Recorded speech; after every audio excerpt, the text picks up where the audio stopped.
Carina. Oh, She is going to be one of 32 authors that we will have at the Holiday Book Festival in November. mhm.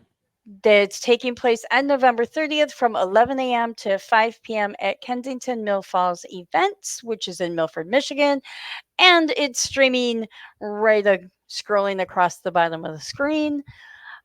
Welcome, Karina. So glad to have you with us. Thank you for having me.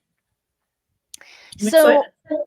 I understand that you are a writer of horror, fantasy, sci fi, and romance. Yes, indeed. Sometimes a lot of it's in the same book. I was just going to ask, is that all in the same book or multiple books? Sometimes, sometimes. So, you have written 3 books. So, tell us about your books. Well, right now we're going to be seeing Paladin's Honor at the event. This one is for your Pathfinder D&D crowd. So we have a paladin and a thief that are finding common ground. Things going to go smoothly for either of them, but it's a romance, so we have a happy ever after. I'm currently working on the sequel to it, which is Paladin's Oath. So I'm having a trilogy where adventures continue after the first match of character. Very good. So, are you a plotter? Do you have this all nicely outlined, or you just write as it goes? I'm a discovery writer more.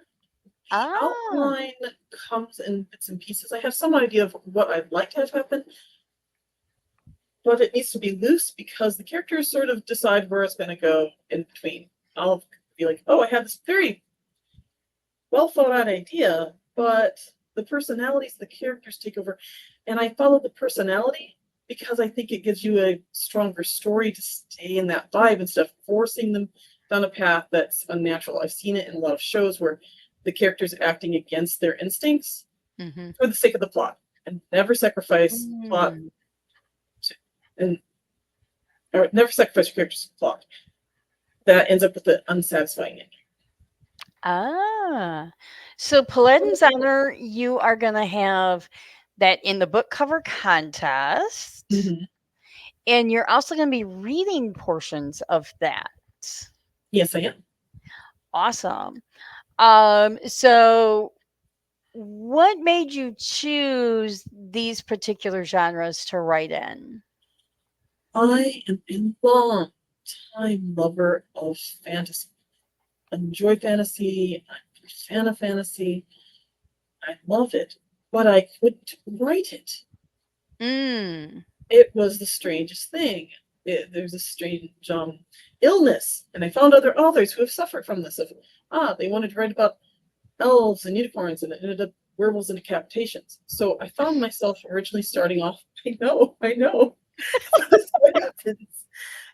I started off really in poetry because I wanted to get published as a New Year's goal.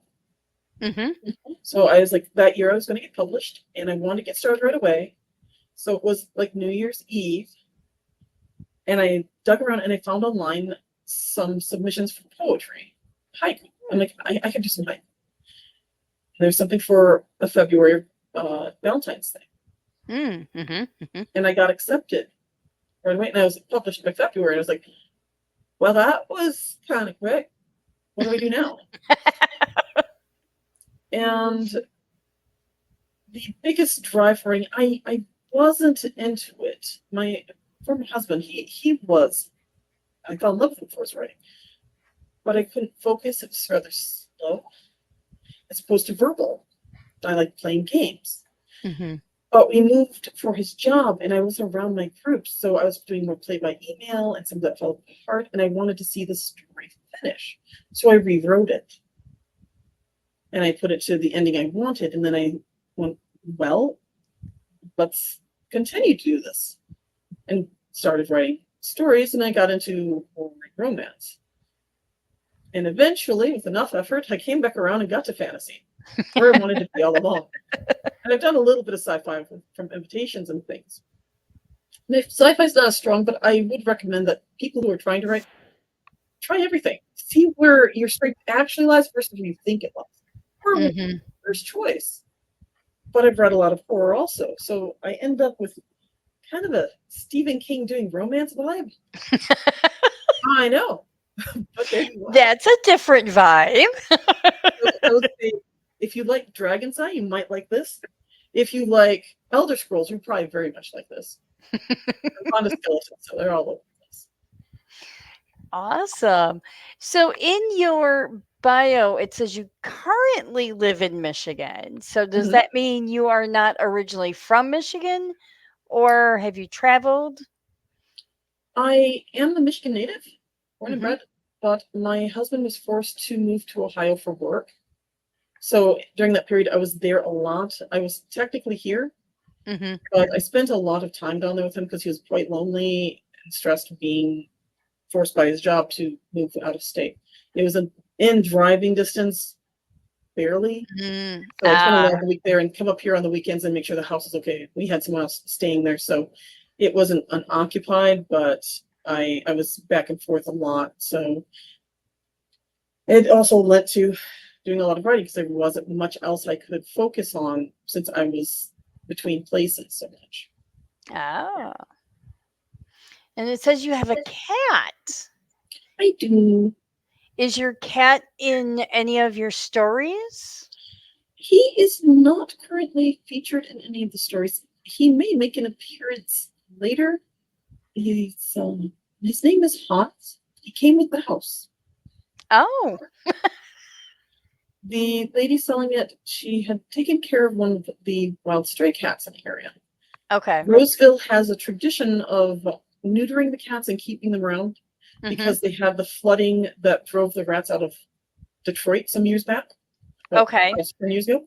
So it drove them upward into these areas. And the wild cat population was actually helping keep them down. So they went, well, let's do an initiative instead of trying to get them all out. And she had pretty much taken care of him, but she wasn't sure what would happen to him. She was okay. She had everything else taken care of. But what would happen to this cat? Because you couldn't take him with him. He won't let you touch him. He'll hang out behind. Ah. So we promised we would take care of him, and we have done a decent job. He's got his outdoor kitty house, and if we work on the garden, he comes and visits. We feed him every day, and he talks to us, and he's lovely. He's a beautiful gray and white.